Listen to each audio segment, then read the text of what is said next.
If we are called to fight, if God has assigned this fight to us, then we were born for this fight. So stop feeling sorry for your grandchildren. Why would we bring up a generation of dragon fighters and then wish for no dragons? So we're here to love God, sing psalms, and defy tyrants.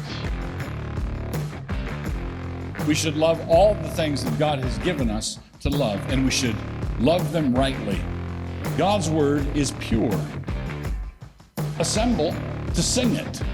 Assemble to hear it preached. Assemble to read it back to him. Assemble as though you were believers. Look, why mess around? If this is true, it's true all the way down and all the way up. If it's not true all the way up and all the way down, it's not true at all. If Jesus is not Lord of all, he's not the Lord at all.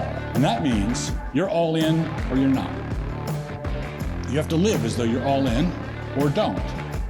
If you don't want to be all in, if you don't want to embrace all of Christ for all of life, then you really need to abandon the charade of pretending to be a Christian.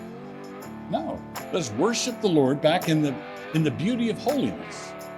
Glad solemnity, overflowing gladness, the beauty of holiness, that we are singing for the King of the universe. We are listening to the words of the King of the universe. We are assembled before him, and we ought to pay attention, and we ought to be humble.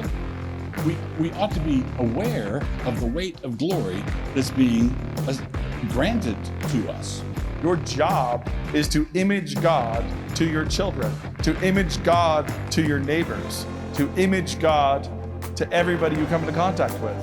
And if you really study him and try to get to know him, you find out that that's awfully uncomfortable. The American founders understood that if you do not fight tyranny when it is relatively small, tyranny will not get better. Tyranny is a cancer, a gangrene. Lawlessness cannot magically become lawful. Anarchy cannot suddenly embrace order. What the authorities consider non-negotiable is the house church's refusal to acknowledge any official authority over their organization.